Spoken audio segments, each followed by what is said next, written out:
Hi, everyone. Welcome back to another fantastic episode on the Unleashing Potentials podcast.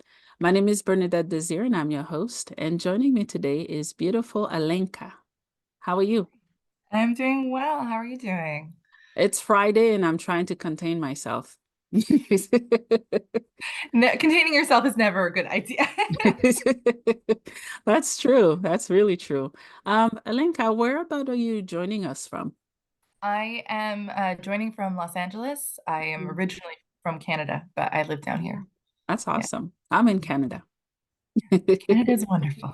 Yeah, come Yeah. visit us in the winter again. Oh, yeah.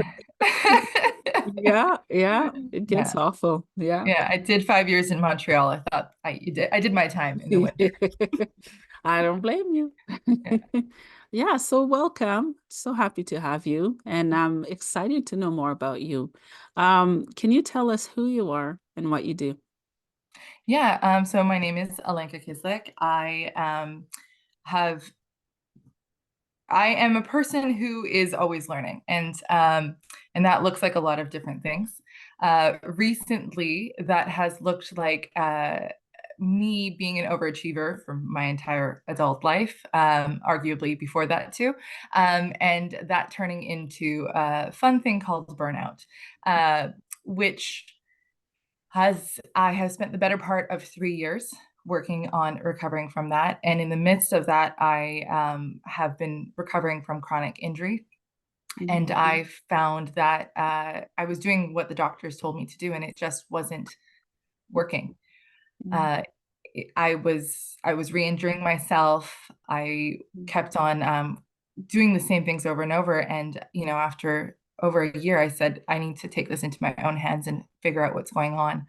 So Mhm. after a lot of research and trying many different things, I wrote down a list. It's long.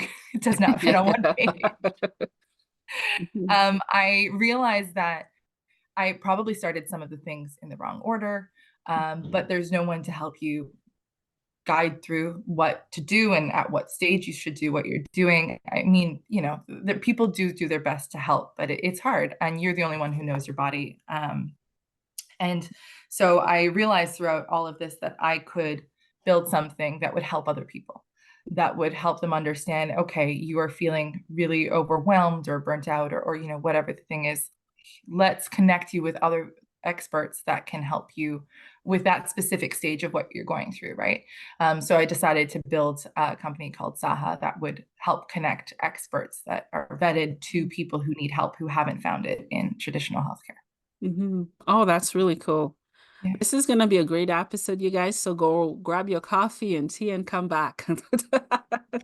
Wow, wow, wow. Thank you so much for sharing. Um, I can say this, you're not alone, and you're speaking for me and for so many people, men, women of all ages that has been suffering and that continues to suffer. But we're gonna kind of break it down into different sections as well. Let's talk about the burnout. What Mhm. did you used to do prior to that, and what caused it? Um, some of the worst advice I ever got from a therapist is, you know how you got here, you could fix it. And I was like, that's not helpful.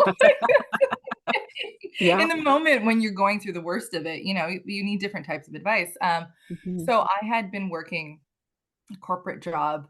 I was working crazy long hours, and I was doing everything because my boss had the promotion as a carrot on a stick, like, oh, if you, or the promotion and like other aspects too, right? But like, if you only do this thing, then I'll help you. If you only do this thing, then I help you. And I remember having a conversation. This was after working for him for 6 years.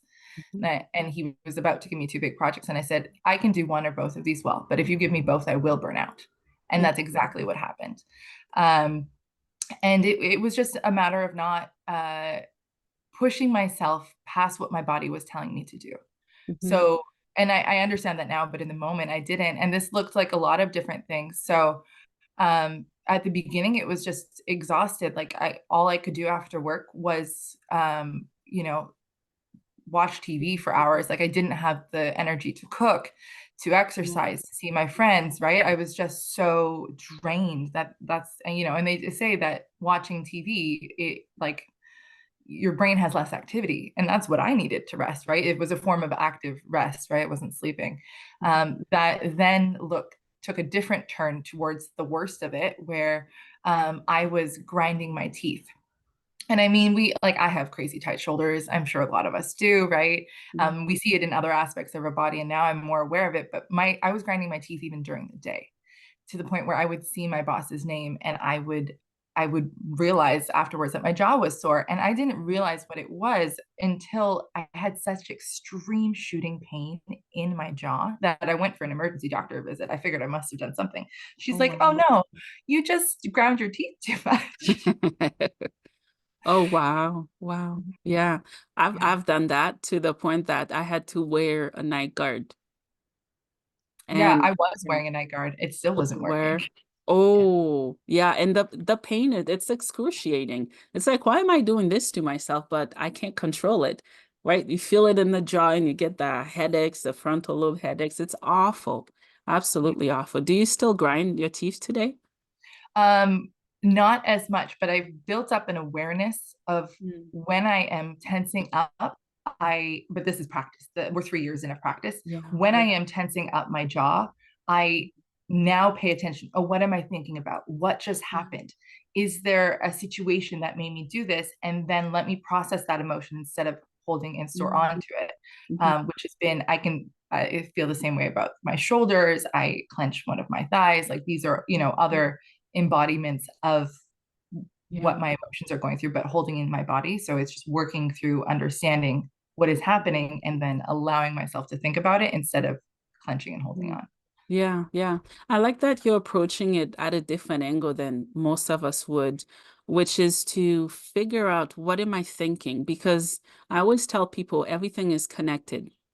The mind, the heart, the body, the minute we separate them, that's when chaos happened. And I love that you understood what was causing you to grind and to feel the tension and the stress. What did you do other than the night guard to help alleviate the tension and stress for you? Well, I had to quit my job. Uh, that- which Yeah. was like, it was brutal. I lived off of my savings for 4 months. I had a friend Yeah. who was staying with me who would literally check in and say, "Did you eat today? Did you Sorry. stretch? Did you Yeah. get out of the Yeah. house?" Right? Yeah. Like these are like things when you're so drained and you're so exhausted, you don't even think about these things, Mhm. right? Because before that, I couldn't even eat more than a bag of chips. To like, I had no more energy Yeah. than that, you Yeah. know. Yeah. So, I think one of the biggest things that I have learned, and a term I've heard for it, is compassionate inquiry, Mm-hmm. but giving yourself grace.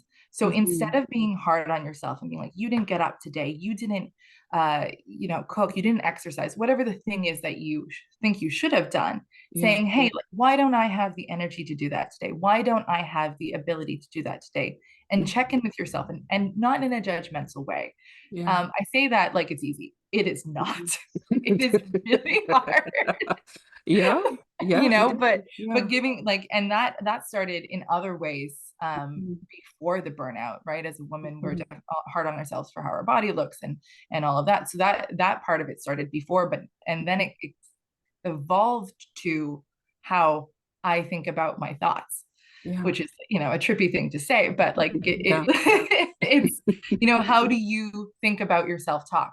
Are Mhm. you hard on yourself? Because being hard on yourself, you can talk about what that does to the brain, but you're Mhm. just reinforcing whatever you're saying. So how can you be kind to yourself in your own head, and Mhm. then allow yourself to say, hey, maybe I'm feeling this way for a certain thing. It doesn't mean that, like, you're going to continue whatever the thing is you're being hard on yourself about. It just means that it allows you to breathe in that moment and not just Mhm. be beating yourself up for it. Yeah, yeah, I agree. Would you say that most people have experienced more than one burnout episodes throughout their lives?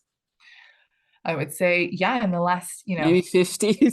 I mean, it depends, right? And it looks different for everyone. It doesn't look the Yeah. same, but unfortunately, it's a really common topic. The more we think about how expensive it is to live and how hard it is to just get by, Mhm. the more it puts us in this crazy stressful state on a day-to-day basis, right? Yeah. And it's going, your body will eventually tell you to stop and slow down. And that looks like something different for me, for everyone, but for me it meant I had to stop working. And that's from Mhm. someone who really enjoys Yeah. um, doing work and being productive. And I had never ever been unemployed my since I was 16, I think, Yeah. like Yeah, yeah. yeah. Thank you for sharing. I've experienced severe burnt out. I was going to university taking social work. I was doing 4 to 5 classes, which is a lot of work for one. I had Yeah. a job. At one point I had 2 jobs, one full, one part-time, and I was raising a toddler. And let me tell you, my brain crashed, and I find myself in the psych ward because it just crashed. And since then, I don't even mess around with my sanity, my health anymore. Mhm. And I set boundaries. Yeah. Would you say boundaries has helped you as well? It's huge. It's been, Mm. I would say, initially it was boundaries in like I don't, it's nice that people want to go out. I am going to bed and being home by 10. Yeah. Like, like for me Yeah. it's like I'm going to sleep. And this for me, some of the hardest things is I love to host. I love having people over. People usually love Mhm. coming to Los Angeles, Yeah. especially from Canada. Yeah. But I would, every time someone would visit, I would want to make sure their experience is really good. And this looks like relationships in different ways too. It's Yeah. not just people Yeah. visiting, but like I wouldn't exercise when they were here because I was trying to, make breakfast for them or, Yeah. whatever. And I would adjust myself to them. And I think I have my experience as someone growing up as an eldest daughter and a Mhm. woman, we often take care of everyone else first before ourselves. And I started to learn that, like, hey, it's okay to say, you do what you got to do. I'm going to run out and go Mhm. exercise, or I'm going to find a moment of peace, and I just need you to not talk to me for 20 minutes. It's Yeah. hard though when It you is. like you're brought up your whole life to take care of everyone. It's really hard. Yeah. Are you a parent? Not. I am not a parent. Okay. No, I I am not. am. And I've experienced, I'm still experiencing burnout, as a parent. Let's talk a little bit about mental health. Tell me your journey with mental health. Yeah, so this one's actually really interconnected with my chronic injury. So for me, my mental health has been not something I ever paid attention to, and that came very much in, to Mhm. forefront. Like I said, like if you don't give yourself rest, your body will. And your brain is a part of your body, right? We don't treat it as that. We have a lot of stigma around mental health. We treat it as like this other thing, but Mhm. it's a part of us, right? Yeah. um what I realized going through my injury experience is that I wasn't healing, and so I started doing a bunch of blood tests to Mm. understand, like, am I deficient in whatever is going on in my body? And what I found through that exercise is there's lots of blood tests out there, but also Yeah. some of them are more thorough in what they test. And one of them gave a really detailed list Mhm. of things. And when I looked into where my deficiencies were, for example, um, when I did some research, B5 or pantothenic acid is attached to adrenal fatigue, and your adrenal or your Mhm. adrenaline is what spikes when you are, Yeah. trying to get a lot of things done. You're like, we all know what it's like to be go, go, go. Mhm. Yeah. And I didn't know that that was attached to that. So I was burning through it at a higher rate, and I needed more of it than someone else would, right? Mm. And that's a brain thing. Yeah. So a lot of the things that were attached, like I had a vitamin D deficiency, that is attached to your brain as well as your soft tissues, right? Your soft tissues being ligaments and tendons. I also had magnesium deficiencies that's attached to your body's ability to absorb vitamin D and sleep. Mhm. Those are important things. Vitamin Yeah. D is associated with motivation. B6 is Mhm. a cofactor in you processing dopamine. And Mhm. dopamine has to do with motivation and energy.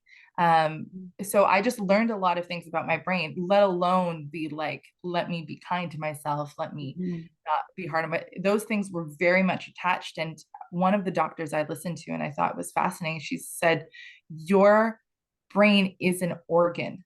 we treat all Mm, of the other organs in our bodies for deficiencies, for, things that aren't working well. But some reason we have this stigma against our brain and we treat it like this other scary thing. yeah. And I started to really internalize that. And I have felt like a different person since I've adjusted my way of thinking about the brain. Mm-hmm. Yeah, in your own words and opinion, what is vitamin deficiencies? I mean, there's I a know lot the of, word explains itself. yeah, yeah. I Yeah. mean, it's so there, your body needs certain things to survive and it needs certain things to thrive, right? Mm, And we get a lot of things through our food. Depending on our diet, maybe we don't get the right things, or maybe your body needs more of something else, right? And everybody's chemistry is different. mhm, So, a vitamin deficiency is you're not getting enough of the right things for your body to function optimally. okay, okay. What are some of the stigmas you had to overcome with your mental health? You're just being lazy. Mm, I think that's one of the biggest things. Like, well, just get up. Just, why can't you just do what you're doing? I don't think. I think one of the biggest things for me is asking for help, ooh, uh, yeah, and being okay with that. I yeah, think it's yeah. really hard to ask for help. That's a big one. Mhm. And so if not all of us, I was gonna say so many people, I think all of us at different stages in our lives, we do struggle with that. And I don't know if it has to do with how we were raised, how we got programmed. What are your thoughts? I think we're always, I think that's part of it, like how we were raised. So I'm, like I Mm, mentioned, an eldest daughter, and I, yeah. don't need to rely on anyone. Doesn't mean I shouldn't, though. I Mm, should yeah. definitely rely on people. I think we're also scared to ask for help Hmm. because it means that we can't do it on our own. Mm, But sometimes it also means that we will get that help, right? If you don't ask, you won't know. yeah. I think it's also really hard to ask for help because you are opening yourself up. You're being vulnerable and you're Mhm. worried about the judgment from that other person, Yeah. right? Yeah. Yeah, I agree. Yeah. Yeah, thank you for sharing. Do you think more should be done to help and advocate for mental health patients? I don't think there is a limit to what could be done. Yeah, I agree. Because there is so much that we don't know. I think it's one of the most complicated parts. I mean, there's a reason why brain surgeons are so revered. Like it is one of the most complicated things Yeah, that we know yeah. of, and we people will say they understand it, only a little bit after so much study, right? Hmm. Um, I don't think there I think that there's a lot that we still could do. And more importantly, there's a lot that we need to do with like that compassionate inquiry, right? That non-judgmental, let's help people out, and coming from a place of not separating ourselves. So like humans have this tendency to look at the other, like, oh, like you're not like me. And so I'm scared of that. And Yeah. that makes you feel safe because you think you're in a group that is similar to you, but that also isolates people, and more than it isolates people, when you don't have that well-rounded kind of group or community, Hmm. Hmm. you kind of think in the same way, and it doesn't open yourselves up to so many beautiful things in life. Yeah, I agree. Yeah. Yeah, I agree. Um, I have schizophrenia. That's normally the one people are most scared of. Mhm. And for so long, I didn't want to talk about it, share anything publicly about it. And I'm like, wait a minute, they put people in a box and I can't even kill a fly, let alone be a psychopath? So yeah, I'm on a mission and I love your mission and purpose as well. I really do. Yeah. How did you injure yourself? Never a good story. I stepped off a curb. I was tired. I stepped off a curb. Oh, It was a different shape than I expected, and I fell, and it immediately was like a golf ball sized swelling. Like when I walked into the doctor's office, they were all gasped, kind of oh, thing. Like it was really oh. bad. Where was it at? Your ankle or? It was at my ankle. Yeah, yeah. Ooh. Did you need surgery? Thankfully, no, but I Okay. did have to be off of my no weight on my foot for over 2 months. Ooh. And the swelling was incredible and so painful. I mean, your Mhm. skin is your skin, right? It's not meant to get 3, 4 times the size of Yeah. it, right? And if I didn't have it elevated, it Yeah. like even driving in the car for an hour, it would get swollen. So it really got, Yeah. it was miserable. Oh, wow. What did you do for the pain and also, to stay motivated? Most of us are not when we're in pain. I mean, I think that's one of the things that I learned like related to mental health, and it's something I would love that more people spoke about is Mhm. what happens to your brain and your motivation when you are injured or when Yeah. something traumatic happens, Yeah. right? Like it's Yeah. um we talk about like, oh, put ice on it, put heat on it, take painkillers. We don't talk about how in your Mhm. head you are like a Yeah. totally different person. And I became emotionally shut down. I couldn't process the feelings because Mhm. this isn't the first time it happened to me. Yeah. And I started to learn, why that was through that process I was mentioning earlier. But Mhm. being um like it was just exhausted. I think the biggest thing was having community and having people that would check in on me. And Mhm. it was little things like a friend, she sent me an Uber Eats coupon. Like she Mhm. was not in person, but she was like, hey, like I'm hundreds of miles away. Let me send you something that will help you, Yeah. with Yeah. you probably can't take care of yourself. It was friends coming and helping walk my dog. Mhm. Um, it Mhm. was a friend help letting me stay at her place because she had a backyard. So and a guest house that I could roll around in Mm. my mini scooter. you know, Yeah. it was really a community that like helped bring me back and people being patient with Mm. what was going on and kindness. I think that's the biggest thing. Yeah, yeah, thank you for sharing. Yeah, and sometimes it's so hard for some people to understand the impact of pain and how excruciating it can be. As I'm sitting now, if I didn't tell you, you wouldn't know that I'm in pain, right? It's my Yeah. spine, my entire spine, my shoulder, my neck, and I just stop explaining to people what's wrong because they don't get it, even if I tell them, right? And I admire that you accepted help. I don't know what's with adults. Most of us, we don't want help. We think we know everything. We want to figure it out. We're going to do it alone, but I don't think we can. We need each other. Yeah, we need each other. I mean, now we have all of these tools and things that let us survive a lot easier without help. But like historically, that hasn't been the case, right? Like the reason cities became cities was because it Yeah. was safer as a group than it was, wherever you were. Bears are terrifying. Let's not be close to them, right? Yeah. And I think the more you I just think humans are fascinating, but the more you study how people work and how they thrive, for example, Mhm. cancer patients have a higher survival rate if they have family and community with them while they go through Yeah. what they're going through, right? Mhm. And that could be said of so many things. But asking for help is scary. And it's really hard. And I would say that for those that have a hard time asking for help, Mhm. your community knows you need help. They just don't want to offer it without you asking for it because they want to be there for you, but they don't want you to feel like you're a charity case. You know what I mean? Like it's this like careful Yeah. balance, right? Yeah. Because people who have a really easy time asking for help will do it. But it's really it's tough. And I think especially when you're dealing with some sort of chronic pain or chronic illness, you're right. Explaining it to people is exhausting. And so I had to learn to be radically accepting of it, Mhm. which is Yeah. really hard because it means you change everything about your life. I Yeah. was thinking about it this morning. I have changed the way I stand, the way I walk. Yeah. Yeah. Like these are huge things. Yeah. Um, Yeah. that was the only option to not continue this cycle.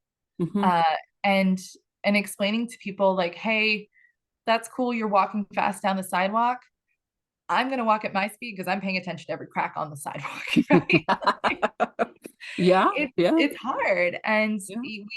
we don't have to explain. I think that's the biggest thing. You don't owe anyone an explanation. No. Whatever you're going through, you are owning it, and if you feel like you could have the Mhm. energy to, Yeah. by all means, but like Yeah. that, you don't owe anyone anything. Yeah, yeah, I agree. Yeah. And at times doctors are great. All right. I've it's just not all the time they can help.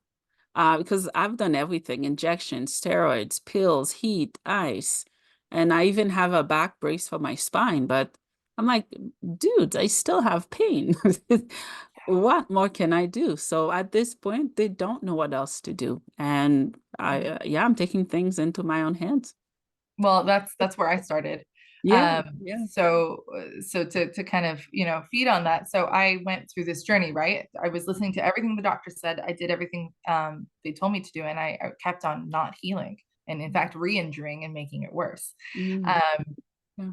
and I took things into my own hands, and what I realized is there is so much expertise in the world, but it's so hard to find the right expertise at the right moment for you, Mhm, right? And so I've part of my journey and what I've been on is I'm planning on building. I'm actively building mhm, a a like, imagine, if you go book something on Airbnb and you are mhm. like, hey, I have a kid, I want something at this price range, these dates in this place. You filter everything out, and then you can find exactly what works for you. Yeah, yeah. That is what we're doing for alternative, like Mhm, non-healthcare mhm, experts, right? Let's find. So you have back pain. You have back pain, and you've done this, this, and this.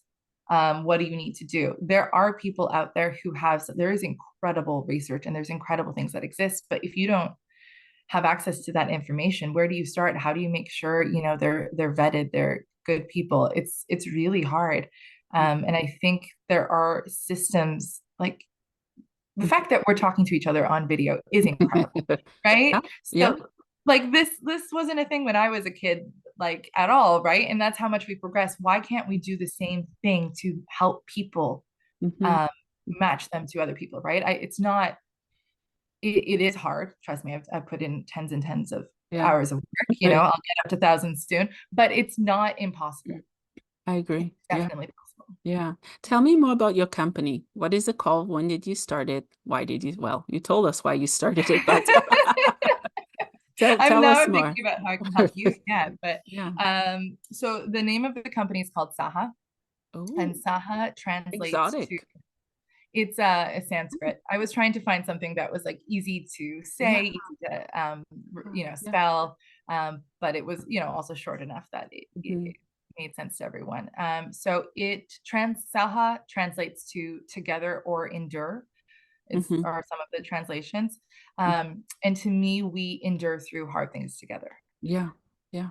We do. right? And we've already talked Absolutely. about that a bit. So I started working on this last year. Hmm.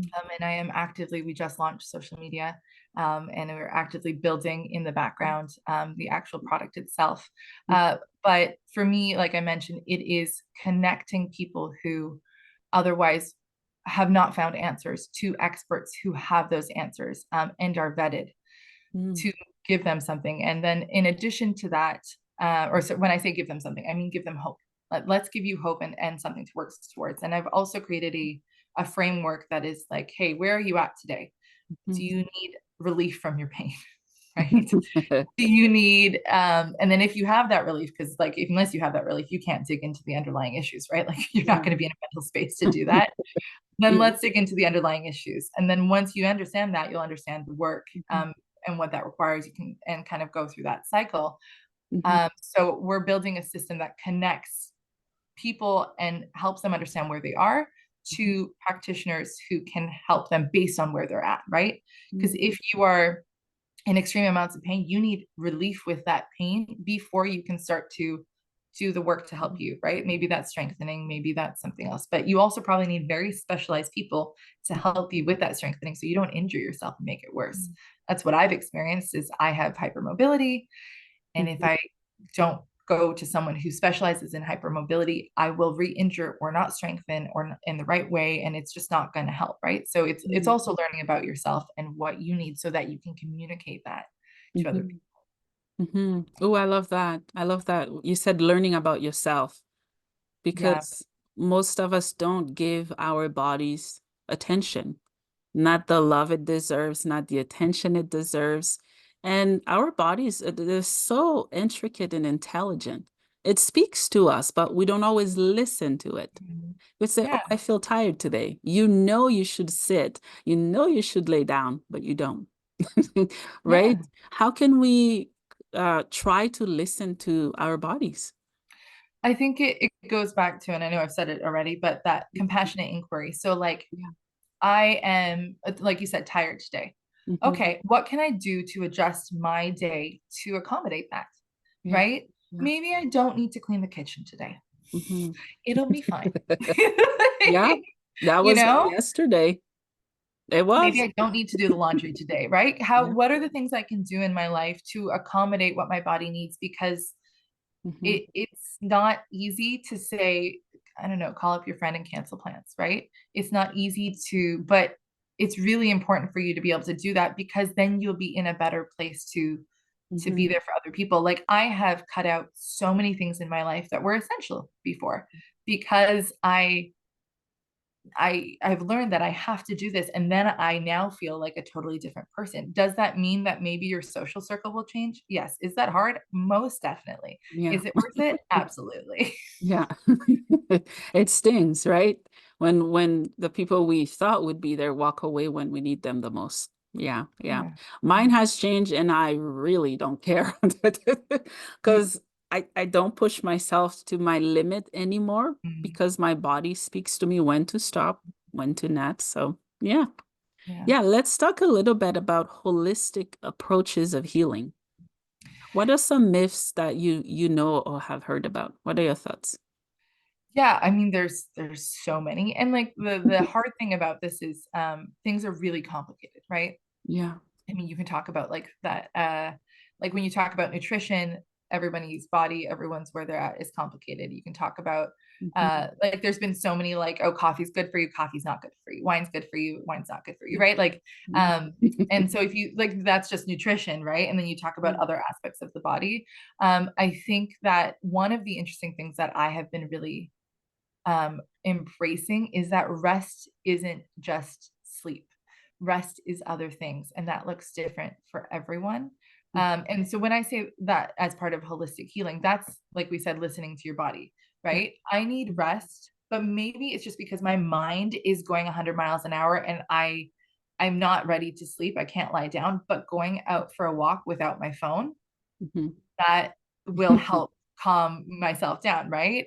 Or it could be like sitting and taking a few deep breaths in and out of your nose. Mhm. But it's paying attention. For me, holistic is taking into account every aspect of your body, your Yeah. brain, your body itself, your circumstances, right? Mm. You can't change things overnight, and you shouldn't be hard on yourself and expect that to happen. You can only do one thing today. So if that one thing is drinking an extra glass of water, Mm. that's great, because water is a huge aspect of, our whole life. If that one thing is cutting down on one glass of wine, Mhm. um, then good for you, right? It just depends. Like, don't expect the moon, Mhm. right? It's not fair for ourselves to turn everything around. I think it's just about doing what you can at that moment. It can look like other things too, right? Like it can Mhm. look like going to the chiropractor, going to the acupuncturist. Like Yeah. it can look like many other things, but I think it's important to um, give yourself grace. Yeah, I agree. Yeah. Are there some small things that you do to reward yourself, whether it's throughout the day or the week or the month? I mean, I have a snack drawer. I think most people Where is it at? it's in my TV stand because it doesn't fit in my pantry. It's too much food. I mean, like, yeah, like those, I find rewards are, sometimes they work, sometimes they don't work.